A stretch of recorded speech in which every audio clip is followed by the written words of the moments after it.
The song ended, but my heart did not, which was extremely inconvenient, because apparently, surviving one slow dance with Ryan Smith was not enough emotional damage for one Friday night. The gym was still glowing around us. Blue and silver lights moved across the walls. Someone laughed near the photo booth. Someone else yelled because their friend stepped on their shoe. And Ryan was still standing in front of me. Too close, too warm, too unfairly beautiful under cheap school dance lights. "You okay?" he asked. I nodded, which was a lie. I had just danced with my boyfriend in front of half of Westbrook High. My nervous system was filing for retirement. Ryan smiled like he knew exactly that. Then Mason appeared beside us. Out of nowhere, like a very emotional jump scare. "Aiden," he said. I narrowed my eyes. Whenever Mason used my full first name with that tone, someone was about to suffer. Usually me. "What did you do?" I asked. Mason put one hand over his chest. "Wow, that is hurtful." "Mason." He glanced toward the small stage near the DJ booth. Then back at me. "I think you should sing tonight." I blinked. "No, Aiden. No, people would love it. I think tonight is not a good idea." Mason tilted his head. "Why?" "Because my boyfriend had just held my waist in front of the entire school. Because Westbrook Confessions probably had 15 blurry photos already. Because my face was still hot. Because if I opened my mouth right now, there was a real chance my voice would betray me. So I said the safer thing. I'm not in the mood." Mason studied me for a second. Not joking, not smiling, and that was honestly more terrifying. Before he could answer, the MC stepped onto the stage. "All right, Westbrook," she called into the microphone. "We've got a few special performances before the next dance set." The gym cheered. I relaxed. A little. Because clearly this had nothing to do with me. Then the first performer walked up. A junior from choir sang a pop ballad. 2 girls from dance team did a short routine. Then a guy from theater played keyboard like he was auditioning for a heartbreak montage. I started breathing normally again. Huge mistake. Because the MC returned to the microphone. "And for our next performance?" She looked down at her list. My stomach dropped before she even said it. "Please welcome Aiden Miller." The gym erupted. I froze. Ryan turned to me. Mason suddenly found the ceiling very interesting. I looked at him slowly. "Mason." He winced. "Before you get mad." "Mason, I had good intentions. That has never helped anyone." Ryan pressed his lips together. He was trying not to laugh. "Traitor." Mason stepped closer. But this time he didn't look chaotic. He looked serious. Actually serious. "Aiden Miller," he said quietly. "As your best friend, I don't want to keep watching you hide." My anger paused, because I had no idea what to do when Mason stopped being ridiculous. He looked toward the stage, then back at me. "I haven't seen you with your guitar in forever." The noise of the gym softened around us. "I miss that Aiden," Mason said. "The one who sat near Ryan's practice field and played like he didn't care who heard him." I swallowed. Ryan's expression changed, softened. Mason kept going. "And I'm not saying you need to compete with Ryan." He shook his head. "I'm saying you don't lose anything by standing beside him." My throat tightened. "You're talented, Aiden. Really talented." Then he smiled a little. "And honestly, you two make an annoyingly good pair." Ryan looked at me. "Mason's right." I turned to him. Ryan's voice was gentle. "And I want to hear you sing too." That was unfair. Completely unfair. Mason being supportive was already strange enough. Ryan being soft about it was basically emotionally unfair. I looked between them. Then I let out a small laugh. "Mason," I said, "you being deep is very uncomfortable." Ryan nodded. "I agree. It's kind of disturbing." Mason pointed at both of us. "As I have said many times, I am flexible." Despite everything, I smiled. The MC looked toward our corner again. "Aiden Miller? You still here?" The gym laughed. My face burned. Mason lifted both hands. "So?" he asked. "Are you going to sing? Or should I go up there and ruin music forever?" That made the decision easy. I exhaled. Then I smiled. Of course I'm singing. Mason grinned. That's my emotionally damaged musician. I shoved his shoulder. Ryan laughed softly. For a second, I thought the worst part was over. Then Mason's grin changed. It became dangerous. The kind of grin that had ruined many peaceful afternoons. So, he said, are you going to sing the song you wrote for Ryan? Ryan went still. I also went still. The world went still. Except Mason, who had apparently chosen the most dramatic possible way to ruin my ability to stay calm. Ryan looked at me. You wrote a song? I stared at Mason. Mason looked very proud of himself. For me? Ryan asked. His voice was quieter this time. Not teasing. Not joking. Just soft. Which was worse. Because I could survive teasing. Softness was where I lost all defense. I could have lied. I could have said it was unfinished. I could have said Mason misunderstood. But Ryan was looking at me like the answer mattered more than the whole gym. So I breathed in and nodded. Yeah, I said. For you. Ryan's smile changed. It was not the soccer captain's smile. Not the hallway smile. Not the smug smile he used when he knew he had won an argument. It was smaller, warmer, like I had just handed him something fragile and he already knew how carefully to hold it. Mason clapped once. Great, beautiful, romantic, terrible for my loneliness. Go. I looked at him. You are impossible. And yet, Mason said, I continue to improve lives. Ryan leaned closer to me. His voice dropped. You really don't have to do this. That almost made me back out. Not because he was pressuring me. Because he wasn't. That was the problem with Ryan Smith. He never pushed me forward. He just stood beside me until I realized I wanted to take the step. I looked toward the stage. The MC was still waiting. The gym was still watching. My heart was still beating way too fast. Then I looked back at Ryan. He gave me one small nod. Not a demand. Promise.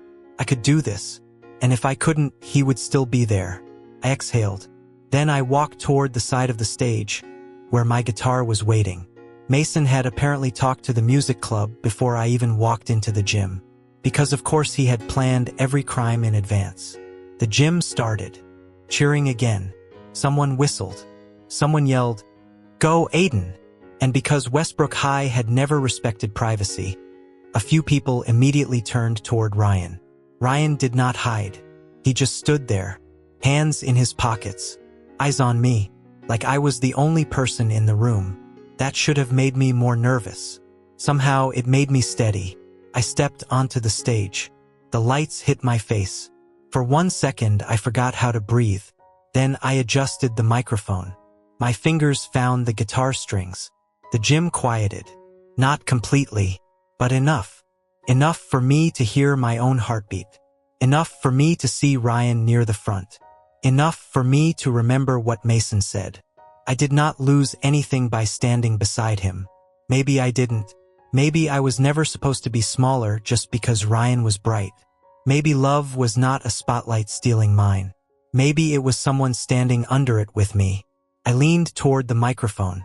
Hi, everyone. My voice shook a little. Great start. A few people laughed gently. I smiled despite myself. Tonight, I'm going to sing an original song. The room stirred. It's something I wrote for someone. A wave of applause moved through the gym. Too loud. Too knowing. Too Westbrook. Someone from the back yelled, We know who. The gym laughed. My face burned so badly I was surprised the fire alarm did not go off. Ryan looked down, but he was smiling. I looked at him, then back at the crowd. Yeah, I said softly. You probably do. The applause came again. Warmer this time. I lowered my eyes to the guitar. My fingers touched the first chord. For once, my hands did not shake. The music began. And this time, I did not sing to beat anyone. I did not sing to prove anything. I sang because Ryan Smith was standing there, looking at me like I had always been worth hearing.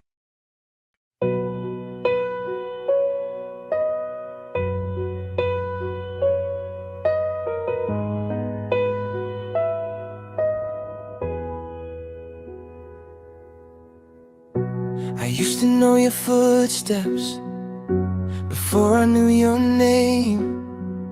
You were always laughing louder, like life was just a game. I try to look away, I try to play it cool, but every time you smiled at me, I broke another rule. And maybe we were fighting just to stay close somehow. Maybe all those angry words were hiding feelings out loud. Now I'm standing right beside you under these silver lights, and I don't wanna run anymore from what feels right. If the whole world turns to watch us, let them see the truth. I was never scared of falling, I was scared of falling for you.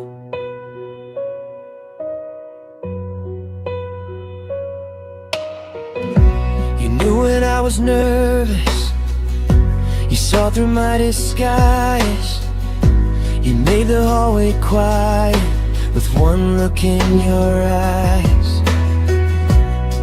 I called you my rival, like that could keep me safe, but every little moment kept giving me away.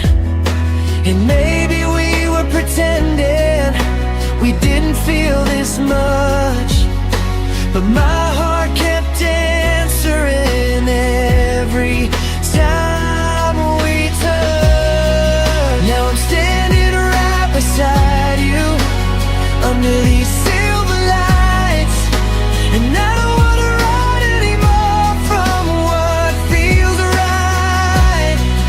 If the whole world turns to watch us, let them see the truth. I was never scared of falling, I was scared of falling for you. So take my hand if you want to, I won't pull away tonight. No more hiding in the shadows, no more almost, no more lies. And if my voice starts shaking, just look at me and stay. You were the song I never sang until today. Now I'm standing right beside you under these silver lights, and I finally feel alive for the first time. If the whole world turns to watch us, let them see the truth. I was never scared of falling, I was always falling for you. Right beside you, that's where I choose to be. Right beside you, you're home to me. The last note faded into the gym, and for a moment nothing happened. No cheering, no laughing, no whispering, just silence.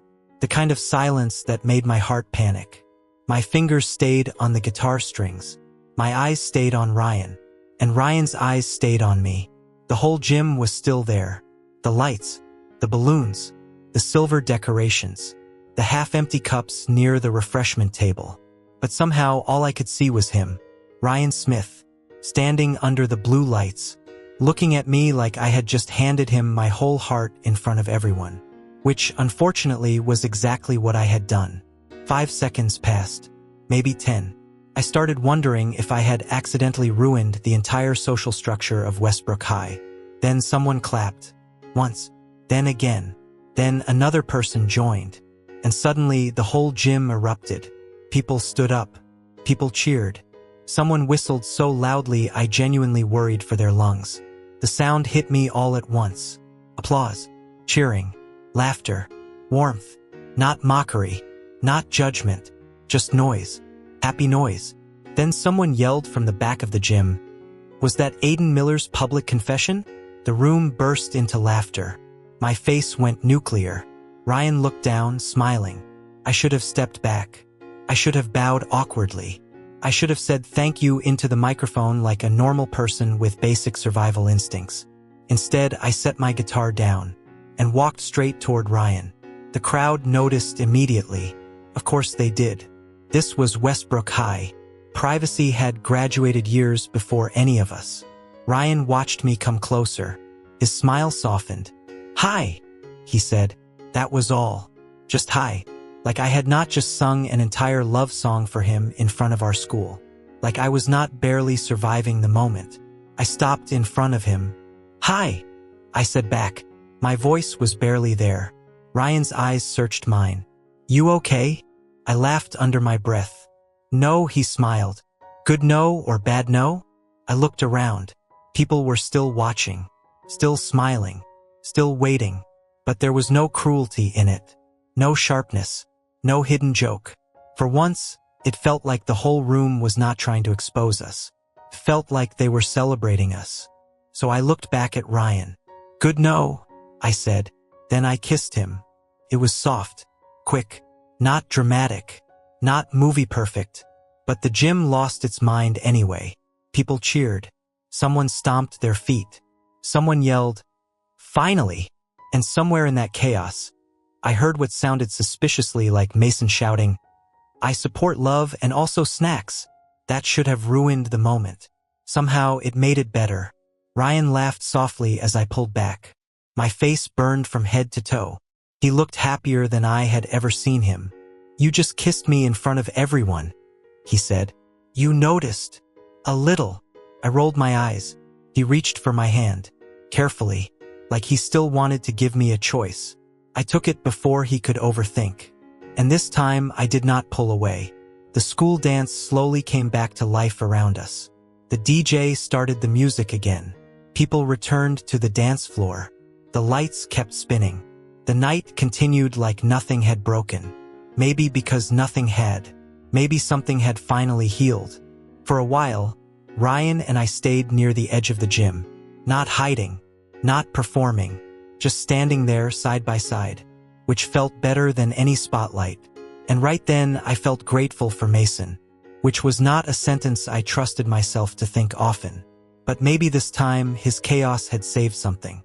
Not just the song, not just the moment, me.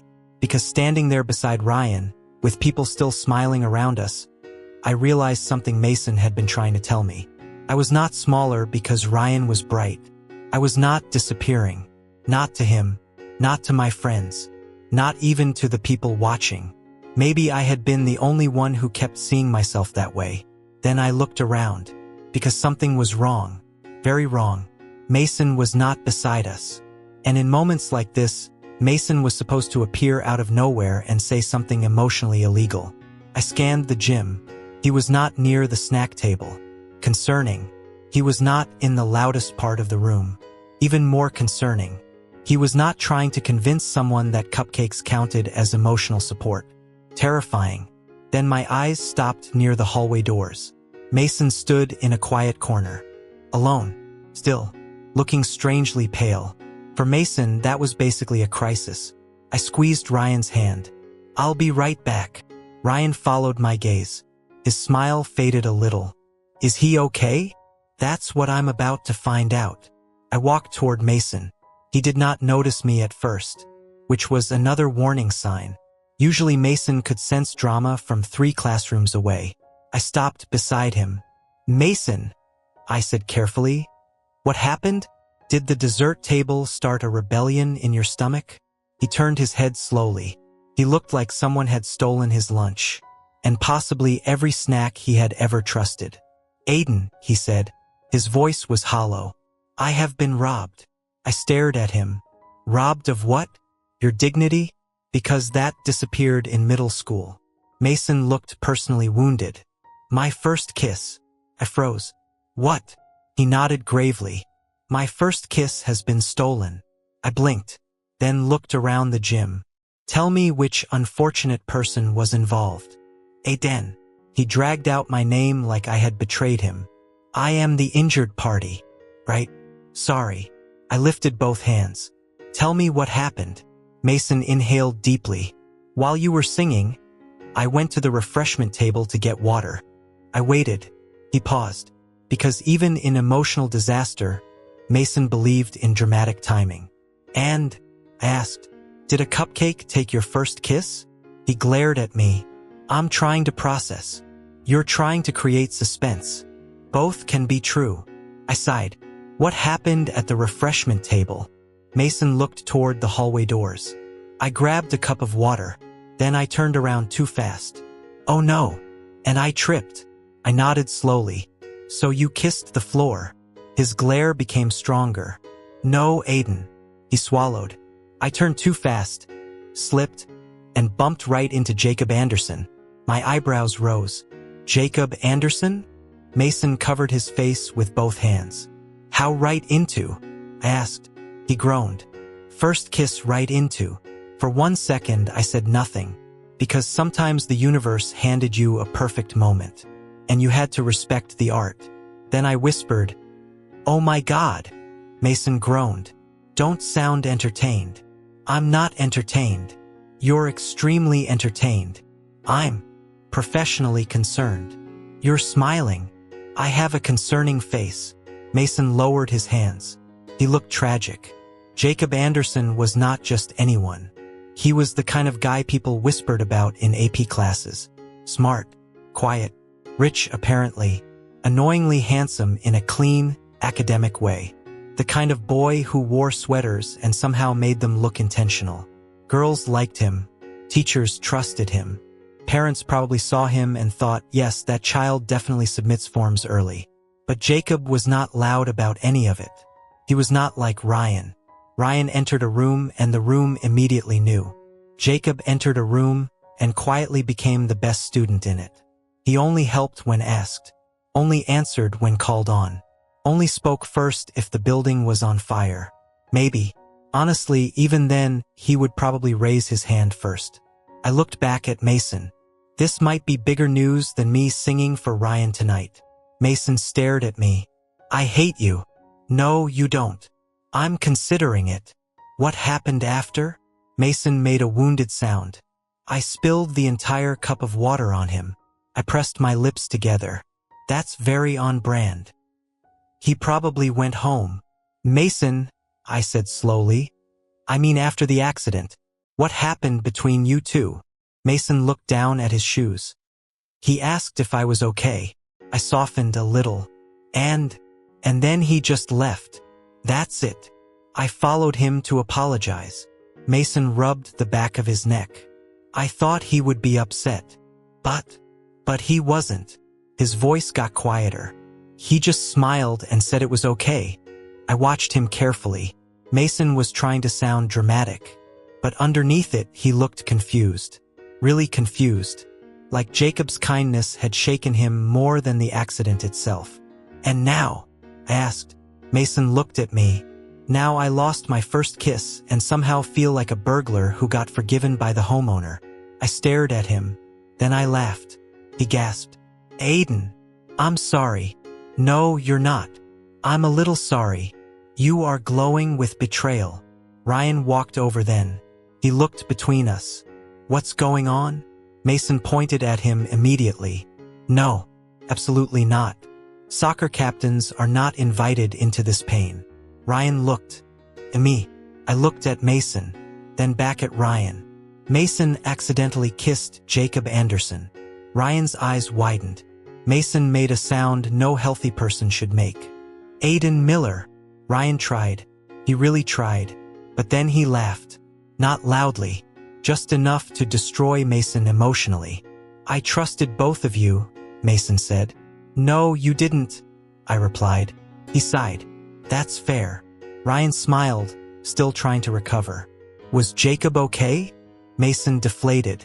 Yes, he was extremely okay. That is the problem. I tilted my head. How is that a problem? Because if he had been annoyed, I could handle that. Mason looked toward the hallway doors. But he smiled. His voice got smaller. And now I don't know what to do with that. For once, I did not joke immediately. Because there it was. The real thing. Hidden under all the drama. Mason was not just embarrassed. He was confused. Maybe because Jacob had not treated him like a joke.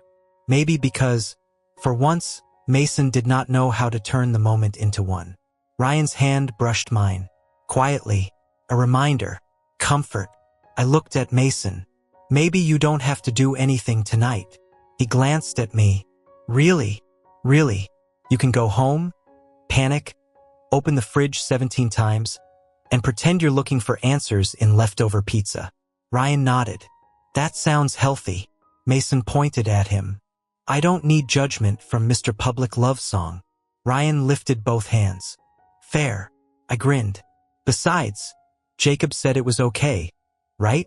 Mason nodded. Then start there. He sighed. I hate when you sound mature. I know. It is uncomfortable for all of us. The DJ announced the last song of the night. Around us, students started gathering their things. Some were still dancing. Some were taking final photos. Some were already posting clips online. Which meant by morning, Westbrook Confessions would probably have a full documentary about my emotional collapse on stage. But strangely, I was not scared. Not tonight. The dance slowly ended. The lights brightened. The magic became a school gym again. Balloons on the floor. Streamers half falling off the wall. Teachers reminding people not to leave trash behind. Ryan stood beside me. Our shoulders touched. Hands stayed loosely linked. And for once, I did not feel like pulling away. I looked at him. He looked at me. Neither of us said anything. We did not need to. Tonight I had sung for him, kissed him, stood beside him, and somehow the world had not ended. Actually, it had cheered. As we walked toward the exit, Mason followed behind us, silent, which lasted exactly 4 seconds. Then he groaned. I'm going to lose sleep over this. I looked back. Over Jacob? Over everything. Ryan smiled. You'll survive. Mason sighed dramatically. I might need emotional support, Fries. Of course you do, I said. And maybe to stare into the fridge at midnight. That sounds more like you. Mason nodded, deeply wounded. A man needs time to process. I laughed. Ryan squeezed my hand. The night air waited outside the gym doors. Cool, soft, real. And as we stepped out of Westbrook High together, I realized something. Ryan and I were probably the happiest people to leave that dance. And Mason, well, Mason was definitely going to spend the night haunting his refrigerator and pretending he was not thinking about Jacob Anderson, which honestly felt like the beginning of a whole new disaster. By Saturday afternoon, Ryan and I had a plan, a real plan, couple plan, which sounded simple, until I realized being someone's boyfriend meant making romantic choices on purpose. Not accidentally, not because Westbrook Confessions shoved me into emotional growth. On purpose. Ryan thought this was cute. I thought it was a lot of pressure for two people who still argued about fries. But somehow Saturday arrived, and we were walking through the park together, like normal people, like a normal couple. The sky was soft blue. The trees moved gently in the wind. Ryan walked beside me with one hand in his pocket. The other hand held mine, casually, naturally, like it belonged there. I was trying very hard not to look too happy, which was pointless, because Ryan kept glancing at me and smiling. What? I asked. Nothing. You're smiling. I'm allowed. It's suspicious. You're holding my hand in public and accusing me of being suspicious? I looked away. That is unrelated. Ryan laughed. Then my phone rang. The piece lasted exactly 12 minutes, which honestly was longer than I expected. I checked the screen. Mason. Of course. I answered before Ryan could even ask. Mason, if this is about emotional support, fries. Aiden, Mason said. His voice sounded like a man standing at the edge of a very dramatic cliff. I'm finished. I stopped walking. Ryan looked at me immediately. His smile faded into concern. I straightened. Calm down. What happened? Check confessions. My blood went cold out of habit. That sentence had never once led to a peaceful afternoon. I looked at Ryan. He understood right away.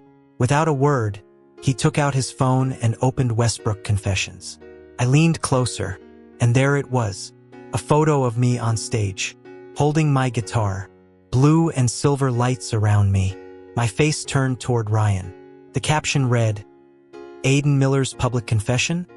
I stared at it, then exhaled. Mason, I said into the phone. This is normal. Ryan raised an eyebrow. I corrected myself. Normal for us. Mason made a wounded noise. Aiden, keep scrolling. I frowned. Ryan scrolled down. The top comment had more likes than the actual post. That was never a good sign. It said, interesting discovery, second couple of the night. Under it was a zoomed-in screenshot. At the refreshment table, in the background of my performance photo. While everyone else was looking at the stage, Mason was very clearly crashing into Jacob Anderson. In the blurry background, the angle made it very clear that Mason and Jacob had accidentally kissed. Ryan went still. I went still. Then Ryan whispered, Oh no! I pressed the phone closer to my ear. Mason! I know! Mason! I know! I can see it! I know! The picture was blurry, chaotic, spiritually unfair, but unfortunately clear enough. Mason sounded like he was pacing. I'm moving away. Maybe Canada. Mason, don't panic. I am already panicking. You just need to explain it was an accident. There was a pause. Aiden. What? That's not the worst part. I closed my eyes. Of course it wasn't. With you, it never is. Look at the third comment. Ryan scrolled again. The third comment had a screenshot. Attached. Jacob Anderson almost never posted anything, which made the screenshot even worse. It was a screenshot of his status, posted 5 minutes after the zoomed-in photo went public. It was short, very short, just one line, tasted like chocolate. I stared. Ryan stared. A bird chirped nearby, like nature had chosen the worst possible timing. Then Ryan slowly covered his mouth. I pressed my lips together so hard it hurt. Mason, I said carefully, do not laugh. I'm not laughing. You are breathing like a person trying not to laugh. That is my medical condition. Aiden. I looked at the screenshot again. Tasted like chocolate. Oh, Mason was doomed. Mason, I said. I think the universe answered your prayer. I need support. No, I said. You need love. Mason made a noise. Not a normal noise. A full, dramatic, Mason-level noise. Then the call ended. I looked at my phone. Ryan lasted half a second. Then he burst out laughing. I tried to stay serious. I really did. But then I imagined Mason standing in his room, staring at his phone, realizing Jacob Anderson had publicly described the accident like a dessert review. And I lost. Ryan laughed harder. I leaned against his shoulder, laughing into my sleeve. This is not funny, I said. It is extremely funny. It's a little funny. It's historic. I wiped at my eyes. Ryan looked at the post again. Westbrook Confessions really has a pattern. I followed his gaze.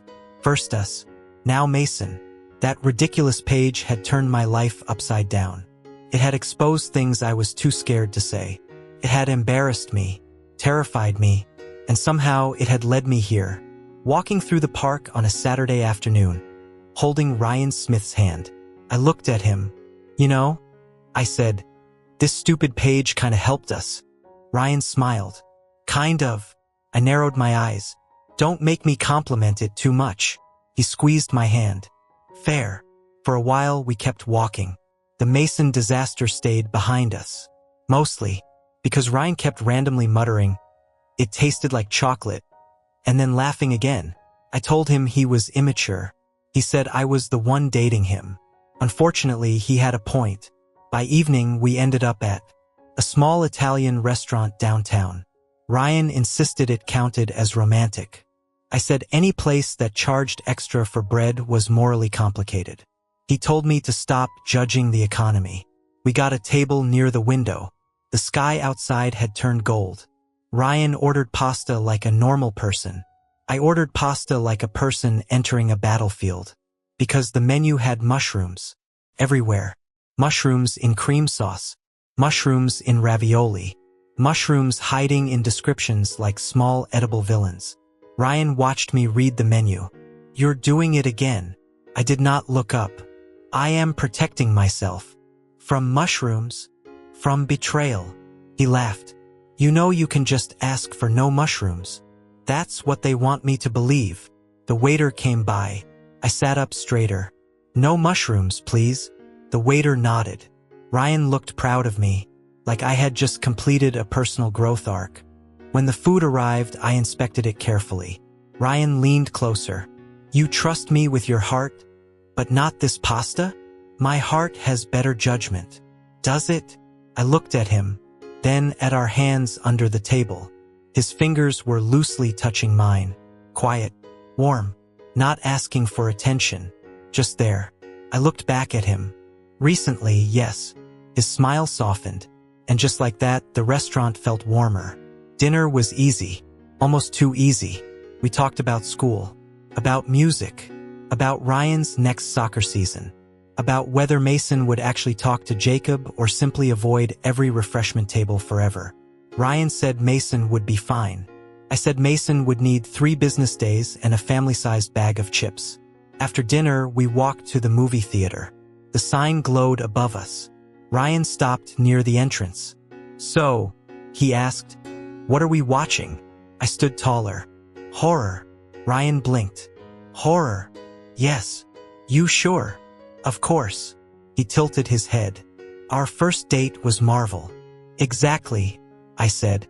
This time we need variety. Ryan looked amused. You don't like horror movies. I like horror movies. You hide during trailers. That is media literacy. Ryan laughed, but he bought the tickets anyway, because Ryan Smith was supportive, or because he wanted to watch me suffer. Possibly. Both. The movie started with a quiet house, which was already a terrible sign. Quiet houses in horror movies always had bad real estate energy. 5 minutes in, a door creaked. I grabbed Ryan's hand. He glanced at me. You good. Perfect. 10 minutes later, a shadow moved. I leaned into his shoulder. Still perfect. Extremely. Then something appeared in a mirror. I immediately looked at Ryan's sleeve. Ryan shook silently with laughter. I did not appreciate that. For the rest of the movie, I watched about 30% of the screen. The other 70% was Ryan's shoulder, Ryan's sleeve, and the inside of my own fear. At one point, I held his hand so tightly I was pretty sure our fingerprints became a group project. Ryan did not complain. He only rubbed his thumb over mine. Slow, gentle, like he knew I was scared. Like he also knew I had done this to myself, which was rude, but accurate. When the movie ended, the lights came back on. I sat up with as much dignity as possible, which was none. Ryan looked at me. Aiden. What? I thought you liked horror movies. I do. You spent most of the movie folded into my side like the ghost had a personal appointment with you. I lifted my chin. That is part of the experience. Ryan smiled. You looked like the main character. I was emotionally participating. You nearly broke my hand. That means I was invested. We walked out into the cool night air. Ryan was still smiling. I gave him a look. What? Nothing. You keep saying nothing. You're cute when you're scared. I was not scared. Aiden. I was strategically cautious. Aiden. I sighed. Fine. I was a little scared. A little. I narrowed my eyes. Liking spicy food does not mean I'm not afraid of spice, Ryan. He stared at me, then laughed. A real laugh. The kind that made people turn around. You know what? He said. That almost makes sense. Of course it does. It really doesn't. It makes emotional sense. Ryan nodded, still smiling. Right? Emotional sense. We walked home slowly, not because we had to, because neither of us wanted the night to end. Our hands stayed linked between us. No hiding, no pretending, no pulling away. When a car passed, and somehow that felt even braver than the song. When we reached my house, we stopped near the front steps. The porch light was already on. Warm, soft, Way too romantic for something my mom probably switched on because she hated dark sidewalks. Ryan turned to me. For a second, neither of us said anything. It was strange. Silence with Ryan used to feel dangerous, competitive, full of things I refused to say. Now it still felt full, but not heavy, just honest. Ryan brushed his thumb over my knuckles. Tonight was nice, he said. I looked at him. You mean the part where Mason became Confessions history? Or the part where I almost became the nervous side character in a horror movie? Both. Romantic. Very. I smiled. Ryan stepped a little closer. Not too fast. Not assuming. Just close enough for me to choose. And I did. I leaned in first. The kiss was soft. Slow. Not rushed. Not hidden in a hallway. Not quick because someone might see. This time, nobody was pushing us into a confession. Nobody was turning us into a rumor. It was just Ryan and me, standing under my porch light, choosing each other. When we pulled apart, Ryan's forehead rested lightly against mine. You know, he whispered, you're getting braver. I smiled. Don't sound too proud. It's embarrassing. I'm proud. That's worse. He laughed softly, then kissed my cheek. Good night, Aiden. Good night, Ryan. He walked backward for a few steps, still looking at me, which was unfair. No one should look that good while leaving. I watched him cross toward his house. Then I touched my lips. Not because I was shocked anymore. Not because I couldn't believe it had happened. But because, for once, it felt real. Felt normal. It felt like something I was allowed to keep. Sunday passed quietly, which was suspicious. Ryan came over in the afternoon, and we sat at my kitchen table with our laptops open. Not for college applications. Those had already been sent out a while ago. That was the worst part. We were in the waiting season now. College decisions, scholarship emails, final grades, soccer recruitment, the kind of future stuff adults talked about like it was exciting. It was not exciting. It was terrifying with better vocabulary. Ryan spun my pencil between his fingers. Do you think future emotional support boyfriend counts as an extracurricular? I looked up from my laptop. No, he sighed. Admissions offices lack imagination. They already have your application. Then I hope they sensed my potential. I tried not to smile. Failed. Across the kitchen, my mom walked by with a mug in her hand and the exact same smile she had worn all week. The parent smile. The one that meant she knew things and was choosing peace. I ignored it. Ryan smiled back at her. Traitor. By Monday morning, I had almost convinced myself Westbrook High might be calm again. That was my first mistake. My second mistake was walking into the hallway and expecting Mason to look alive. He did not. Mason stood near his locker like a houseplant that had not been watered in 3 business weeks. His hair was messy. His eyes were dull. His hoodie looked like it had given up before he did. I stopped beside him. Hi, Mason. He slowly turned his head. Hi, Aiden. You look like you didn't sleep. I stayed awake, he said, researching the fastest way to move away. I leaned against the locker. Mason, you don't need to move away. He stared at me. I disagree. You need to breathe. I tried that. It did not solve Jacob Anderson. Before I could answer, his eyes shifted past my shoulder. I followed his gaze. Jacob was standing near the classroom door, books tucked against his chest. Calm expression, perfect posture. But he was not looking at his books. He was looking at Mason. Not accidentally, not briefly, looking, quietly, carefully, with the kind of expression I had seen on Ryan before. When he thought I was not watching, my stomach did a strange little flip. This was not just an accident anymore. Jacob Anderson looked at Mason like Mason was a question he had already decided was worth answering. The hallway bell rang. Students moved around us. Lockers closed. Shoes squeaked against the floor. And Mason still stood there like his entire operating system had frozen. Jacob walked closer. Calm. Careful. Like he knew Mason might run if he moved too fast. Mason, Jacob said. Mason blinked. Once. Then twice. Jacob. I stood beside Mason, trying very hard to become furniture. Jacob glanced at me, then back at Mason.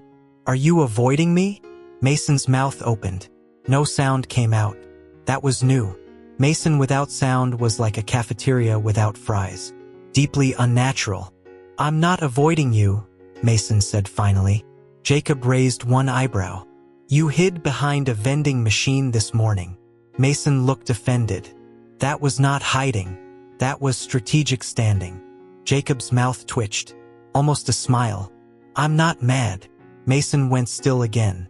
Jacob shifted his books against his chest. And you don't have to be embarrassed. Mason laughed once. Very fake. Very painful. Great. Amazing. Wonderful. I'll just delete my feelings and continue as normal. Jacob looked at him for a second. Softly. That sounds difficult. Mason stared at him. I stared at him too. Because Jacob Anderson saying one calm sentence somehow caused more emotional damage than Mason's entire dramatic vocabulary. Before anyone could combust, the warning bell rang. Jacob stepped back. Lunch? He asked. Mason pointed at himself. With me? Jacob looked amused. With all of you, if that's okay. Mason looked at me.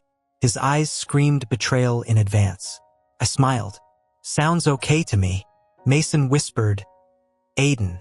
I whispered back, growth is painful. At lunch, Ryan and I reached our usual table first. Mason arrived 2 minutes later, holding fries like emergency medication. He dropped into the seat across from us. I have decided to survive, he announced. Ryan nodded seriously. Very brave. Don't mock my healing process. Then Jacob appeared with his tray. Mason stopped chewing. Jacob stopped beside the table. Can I sit here? Mason looked like he was about to say absolutely not. So I answered first. Yeah, sit down. Mason slowly turned toward me. Pure betrayal. Jacob sat beside him. Not too close, but close enough for Mason to forget how fries worked. For a few seconds, nobody spoke. Then Jacob looked at Mason. You look tired. Mason froze. I slept. No one believed him. Not even the fries. Jacob reached into his lunch bag. I brought chocolate cake. Ryan went. Still beside me. I went still too, because after Saturday night, the word chocolate had become socially dangerous. Jacob broke off a small piece. His ears were slightly pink. Do you want some? Mason stared at it. His brain clearly said no. His mouth betrayed him. He leaned forward and took it, directly from Jacob's hand. The entire table stopped breathing. Mason chewed, then realized what he had done. Cleared my throat. Well, I said, I'm guessing Confessions is getting another hot post. Ryan smiled. This one might beat ours. Mason swallowed, then sat up straight. I've thought about it. I raised an eyebrow. Have you? Yes. And? He leaned closer. No, Aiden. I'm pretending I'm okay. Jacob looked between us. Okay about what? Lunch, Ryan said quickly. Definitely lunch, I added. Jacob did not look convinced, but he smiled anyway. Small, hidden, warm. After that, lunch became easier. Not normal. Absolutely not normal, but easier. Jacob was quiet, but not cold. His humor was so dry it took half a second to understand. Mason said cafeteria fries tasted like regret. Jacob looked at his tray. Regret usually has better seasoning. Mason stared at him, then laughed. Really laughed. Ryan's shoulder brushed mine. We both saw it. Tiny, awkward, dangerous, chemistry. Then Mason started talking about food. Jacob mentioned a taco truck near the park. Mason's eyes lit up. You know that place? Jacob nodded. I've seen you there. Mason paused. What? At the food festivals too, Jacob said. You're usually near the dessert booths. Mason blinked. You noticed me? Jacob looked down. For a while, the table went quiet. Not awkward this time, just full. After that lunch, Jacob kept showing up. Not loudly, not in a way anyone could question. He just appeared beside Mason like it was the most normal thing in the world. A week later, Jacob was part of our table. Somehow, no one officially invited him. No one needed to. And that was when I realized something strange. Jacob Anderson was not exactly quiet. Not the way I had always thought. He was quiet with most people, careful with strangers, polite with teachers, almost invisible when he wanted to be. But with people he trusted, Jacob could talk. Actually talk. About food. About movies. About weird cafeteria habits. About how Mason somehow made every normal sentence sound like it needed background music. At first, I thought maybe we had changed him. Then I remembered all the small things I had ignored before. Jacob looking up during class whenever Mason laughed too loudly. Jacob glancing toward our lunch table when Mason complained about cafeteria fries. Jacob watching Mason at school events with that calm expression I had mistaken for annoyance. Back then, I thought Mason was just distracting him, which was fair. Mason could distract a traffic light. But now I understood. Jacob had not been annoyed. He had been paying attention. Maybe he had been paying attention for a long time. Maybe he had been so focused on someone that the rest of us simply became background noise. And that someone apparently was Mason. I looked across the table. Mason was arguing that dessert should count as a valid emotional support system. Jacob was listening like this was a serious debate. Like Mason was not loud. Like Mason was not ridiculous. Like Mason was worth every second. I smiled to myself. Senior year was almost over. Maybe Jacob Anderson had finally decided he did not want to miss his chance. He did not fix Mason. That would have required a school committee and at least 3 emergency snacks. But he did make Mason calmer. Mostly with snacks. And while Mason panicked about Jacob, the rest of us panicked about the future. College decisions were coming. Ohio State, scholarships, final grades, soccer recruitment, emails that could change everything. Waiting was worse than applying. Applying gave us something to do.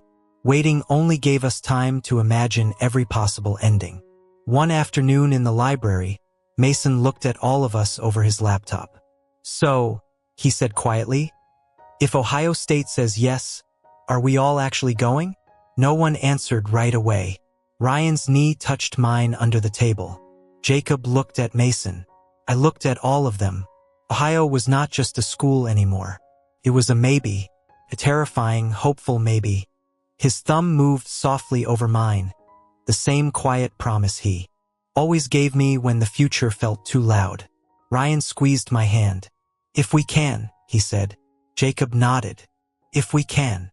Mason swallowed. "Good, because I refused to face adult life without emotional support fries." I laughed. Ryan laughed. Even Jacob smiled. And for the first time, waiting did not feel completely lonely.